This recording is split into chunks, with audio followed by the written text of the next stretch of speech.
Sometimes the most confusing people to love are not the toxic ones. They're not the loud ones. They're not obviously immature ones. They're the ones who are deeply spiritual, but emotionally unavailable. And that combination, it creates a very unique kind of relationship confusion because on the surface, everything looks right. I mean, they pray, they believe in God, they speak with death, they may even give wise advice, and spiritually, you feel safe around them.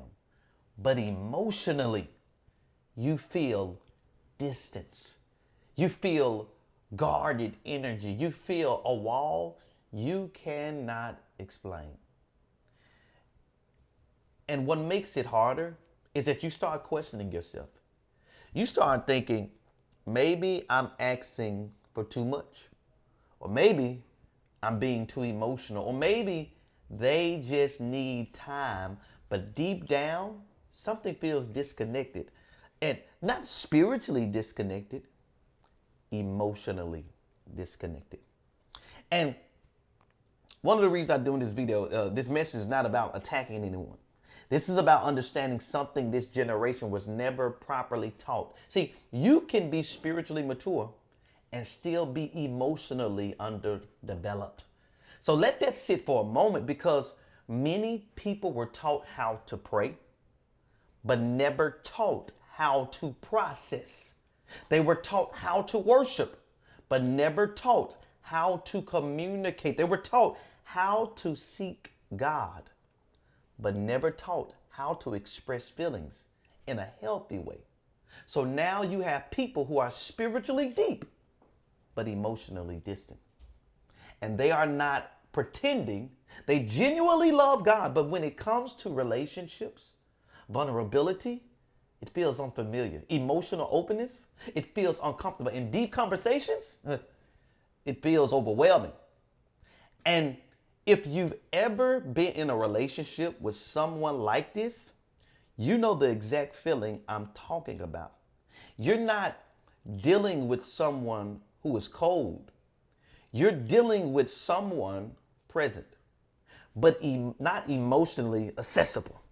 They're not, I mean, they're there, but not fully there. They care, but struggle to express it. They listen, but rarely open up. And over time, this creates emotional loneliness inside the relationship. Even though technically you're not alone, right? But now let's talk honestly, because this affects both men and women. It's not one sided. See, for men, emotional unavailability often looks like silence. Not because he has no emotions, but because he was never trained to articulate them. So instead of expressing feelings, he withdraws.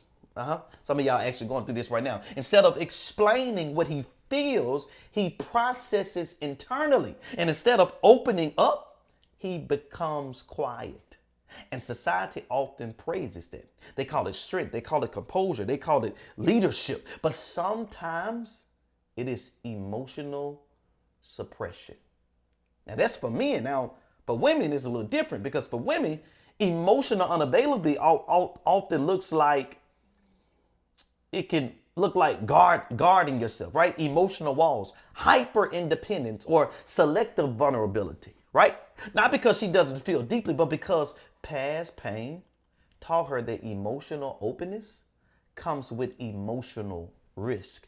So she protects herself, and protection over time can slowly become emotional distance. Now, here is where relationships become complicated because you can have two good people. You can have two spiritual people, two mature people in many areas of life. But emotionally, they are operating from defense, not openness. And when two guarded hearts meet, connection becomes surface level, even if the intentions are genuine. And this explains what some of y'all have actually gone through, right? This is why some relationships look healthy on paper, but feel heavy in real life. I mean, you pray together, you talk about purpose, you align spiritually, but emotionally, the depth never fully develops. And eventually, one person starts feeling unseen, not unloved, unfelt. Because emotional availability is not just about loving someone, it is about being emotionally present with someone. That's the difference. It is the ability to communicate feelings, handle uncomfortable conversations, and stay engaged during emotional moments and create a space where vulnerability is safe. That's what it's all about. And many people want deep relationships without developing deep emotional capacity. Now, let's slow down here because this part is important. Spiritual growth and emotional growth do not automatically develop at the same speed. And I think people need to realize this. See, you can grow spiritually very fast through prayer, through discipline, right? And devotion. But emotional maturity, that requires self-awareness. That requires a lot of reflection. That requires inner healing and uncomfortable honesty with yourself. That's what it requires. And if emotional growth is ignored, spiritual language can accidentally become an emotional hiding place. See, people say, I'm just focusing on God right now. I don't like drama. I'm just private, right? And sometimes those statements are true. Hear me clearly. But sometimes they are shields for emotional avoidance. Because being emotionally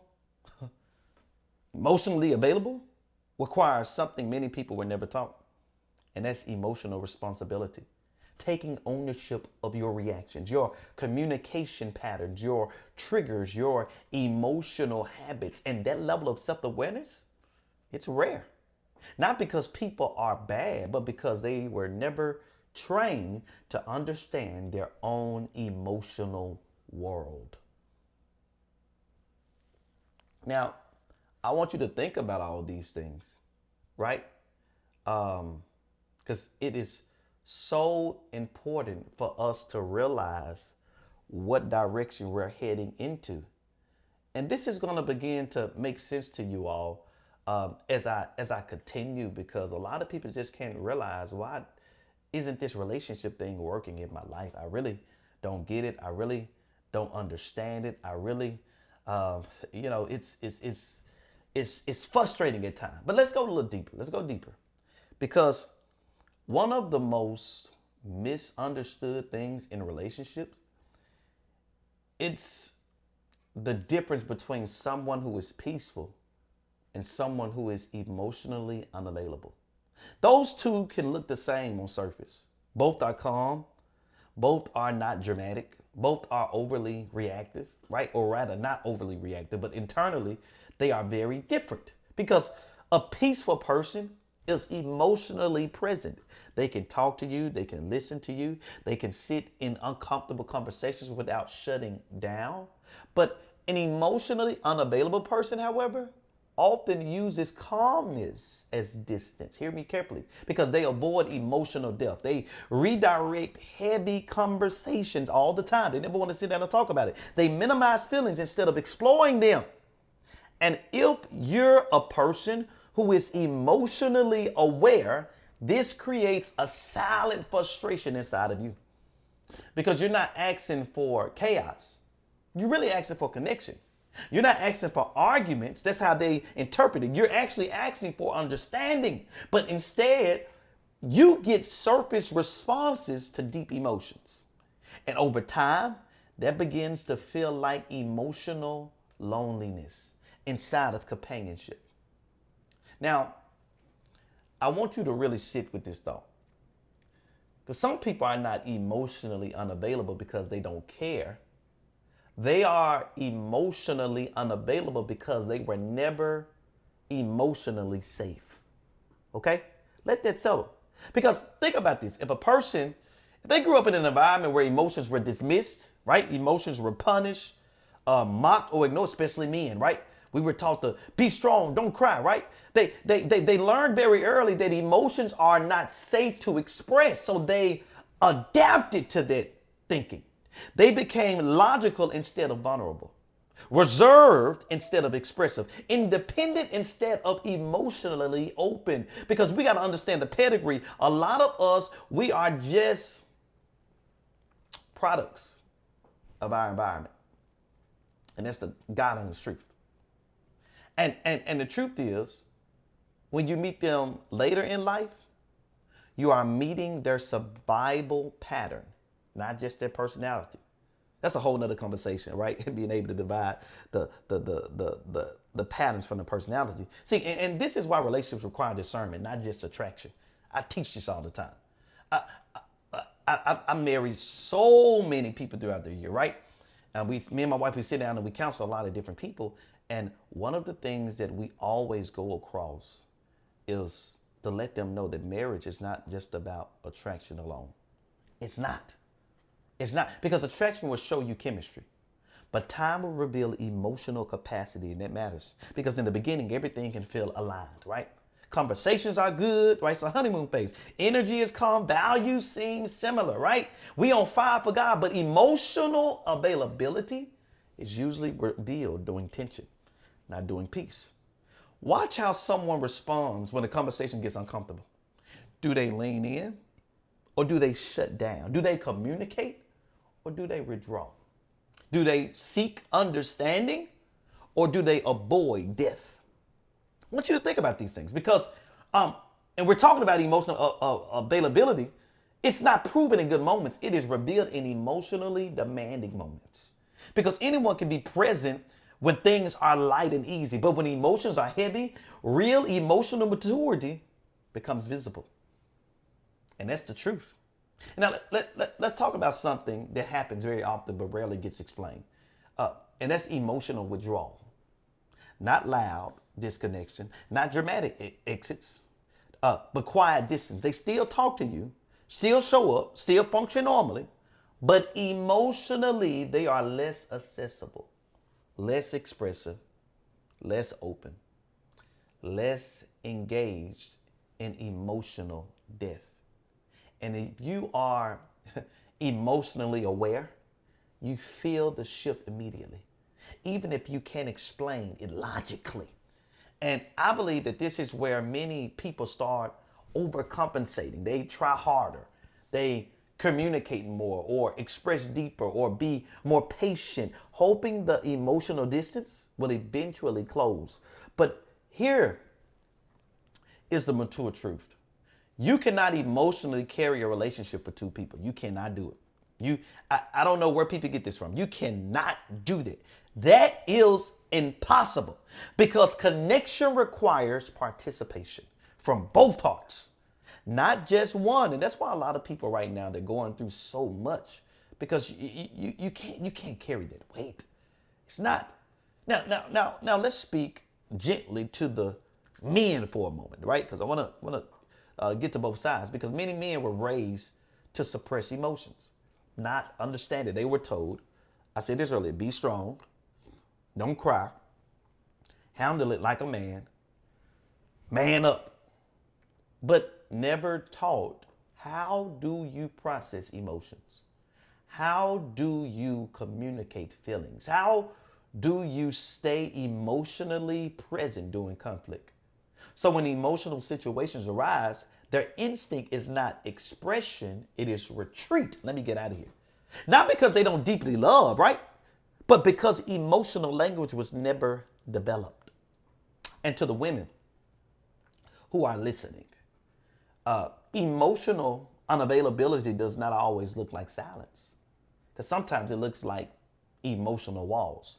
Being strong on the outside, but guarded on the inside. Being expressive in general, but selective in vulnerability. Wanting deep love, but fearing deep emotional exposure because of past disappointments. So instead of fully opening, they open carefully, strategically, gradually, defensively, and over time, this protective pattern that they built can also become a limit of their emotional intimacy. Now, imagine for a second two people like this entering a relationship. One withdraws when emotions rise. The other guards when emotions deepen. Both care, both are sincere, both may even be spiritually grounded. But emotionally, there is friction without conflict, distance without separation, care without full connection. And that is one of the most confusing dynamics a relationship can experience. And so many people are going through this. Now let's talk about emotional safety, right? I know some of y'all are like, oh my God, he's talking about a lot of different emotions because that's what we need today. This teaching is not out. A lot of people don't deal with it, right? We focus in on a spiritual side and we don't never talk about emotions. Yeah, you can be deep spiritually, but like I said, emotional unavailable. And you wonder why relationships are not sticking and why this person. I'm telling you, because sometimes we overcompensate ourselves. We try to carry the load. But let's talk about emotional safety. Because emotional availability thrives in environments where people feel safe to be real. Not perfect, not composed, not emotionally filtered, but real. Because if someone feels judged for expressing emotions, they will slowly stop expressing them. I'm telling y'all. And if someone feels misunderstood when they open up, they will eventually close back down. This always happens. If someone feels emotionally rushed, they will emotionally retreat. And when the partner says you don't communicate, without realizing communication shuts down where emotional safety is low. I'm bringing all this up because I want to help somebody. And speaking of emotional safety is not built through words alone. It's built through consistency. It's built through patience. It's built through listening without interruptions and responding without emotional punishment. Because when vulnerability is met with criticism, the heart learns silence. When emotions are met with dismissal, the mind learns distance. And I want you to think about these things. Now, here's another truth. Busyness can disguise emotional unavailable. It can. Because some people being busy, right? Always working, always serving, always building, always helping others, always staying productive. And productivity, please hear me carefully, becomes an emotional escape. This is why discernment is so important. Because staying busy prevents emotional introspection. It keeps them active but emotionally unprocessed. So they are responsible in life but unavailable in intimacy. And the partner may feel guilty for even wanting depth. Because on paper, this person is doing everything right on paper. But emotionally, something still feels missing. And that missing piece is not effort, it is emotional presence. See, emotional presence means I see what you're feeling. It means I hear what you're saying. I'm emotionally here with you, not just physically present. And many relationships today have physical presence without emotional presence. Conversation without connection. Communication without vulnerability. Closeness without emotional depth. And over time, that actually creates quiet dissatisfaction instead of loud conflict. So now let's talk about healing because this is important because emotional availability is deeply connected to emotional healing. Because unhealed experiences do not disappear. They adapt. They show up as guardedness. They show up as overthinking. They show up as emotional distance, difficulty testing or trusting, or discomfort with vulnerability. Not because the person is difficult, but because their emotional history trained them to self-protect. And self-protection, when left unexamined, can unintentionally block intimacy. See, you can love someone and still keep emotional walls up. That's the truth. You can. You can be loyal and still struggle with vulnerability.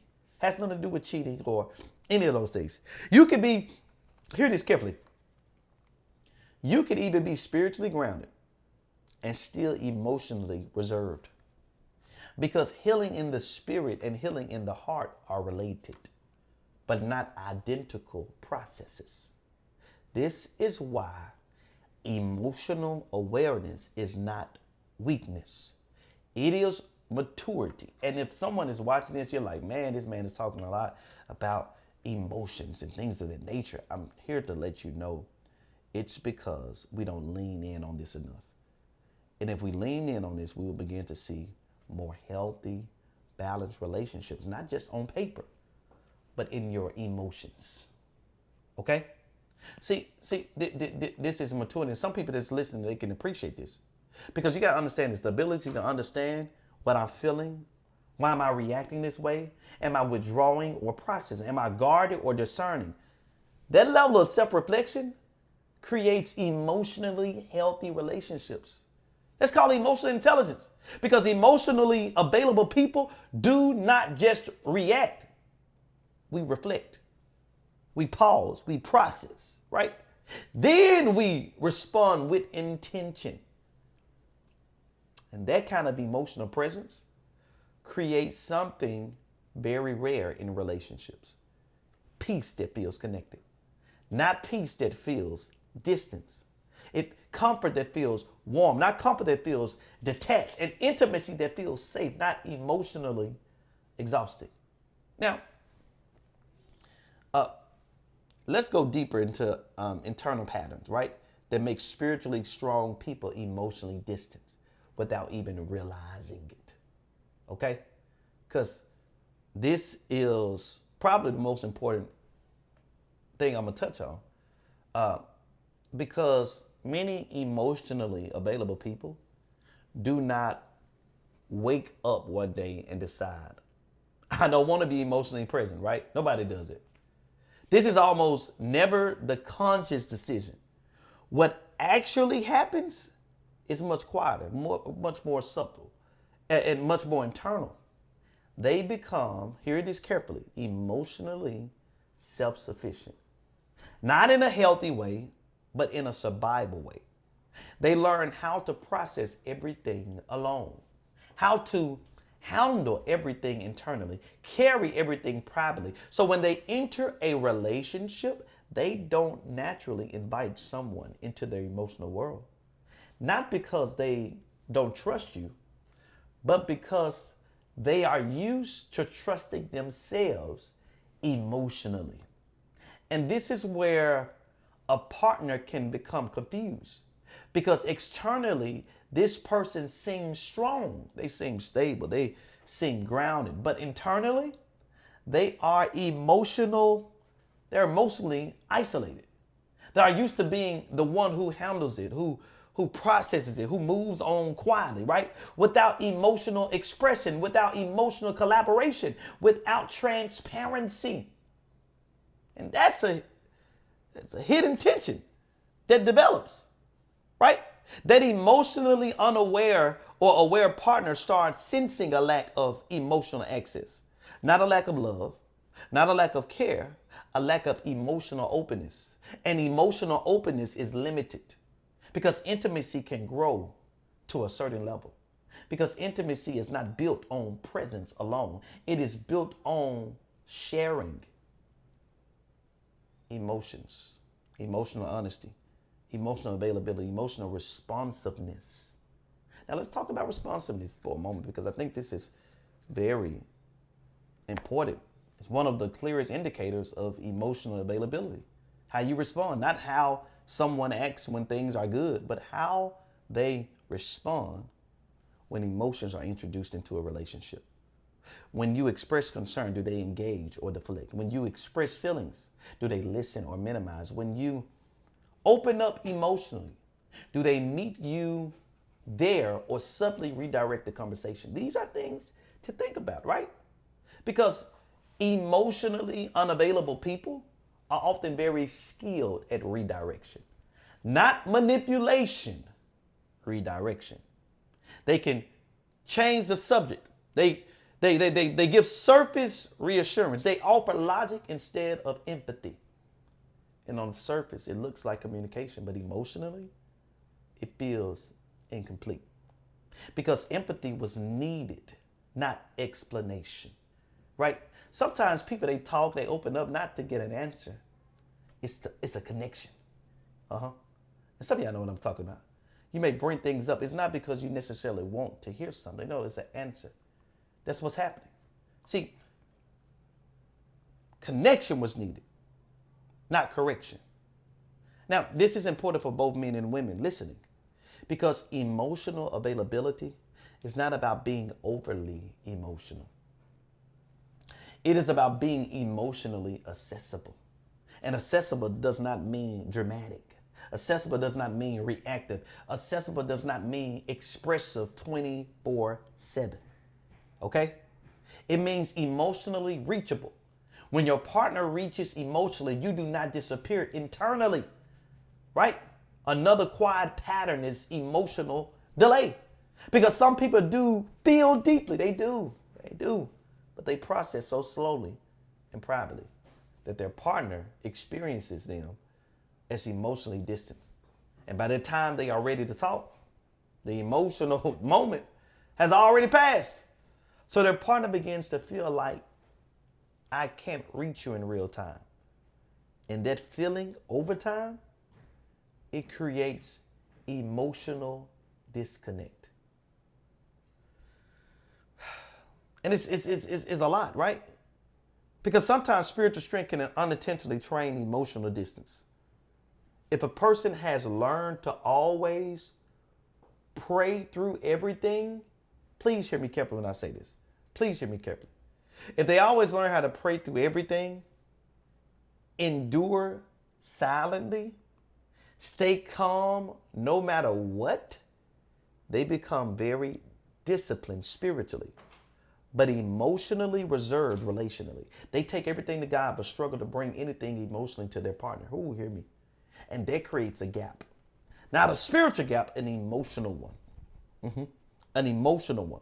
Because relationships require two forms of openness: spiritual openness with God, emotional openness with people. See, this not taught. This not taught enough. Both matter. You got to have a horizontal relationship, but also a vertical relationship. Vertical relationship, you and God. Horizontal, you and people. See, one cannot replace the other. You can be spiritually transparent in prayer and still emotionally closed in relationships. I'm here to tell you, I used to be like that. Now, here's something that many people have never heard explained properly.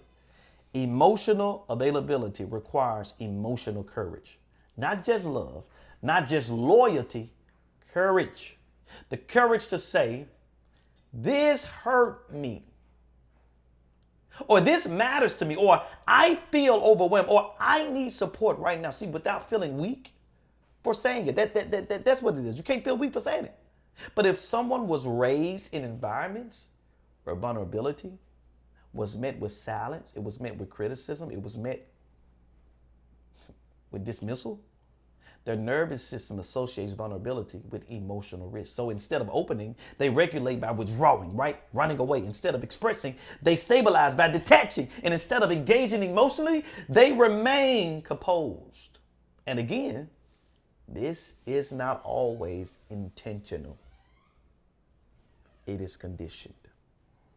You have to understand these things. You have to. Now, this is a good one. I want to talk about emotional exhaustions in relationship because when one partner is emotionally available and the other is emotionally reserved, the emotionally available partner begins to carry the emotional weight of the relationship. I talked about this earlier. They initiate the conversations, right? They express the concerns. They try to create emotional closeness. They attempt to deepen communication.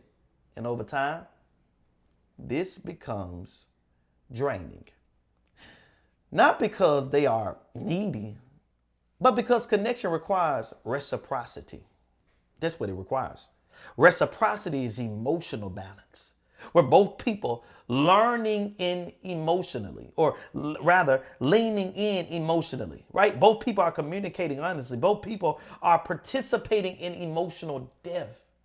When only one person consistently opens up while the other remains guarded, that relationship slowly shifts from mutual connection to emotional imbalance. And emotionally emotional imbalance always leads to internal fatigue. And the dangerous part is this fatigue is usually silent. No arguments, no dramatic conflict, just quiet emotional tiredness. Feeling like you are reaching more than you are receiving. Feeling present while the other person remains contained. Now, with everything I said, here is a mature question every adult should ask themselves honestly. And that is, am I emotionally available or just emotionally controlled?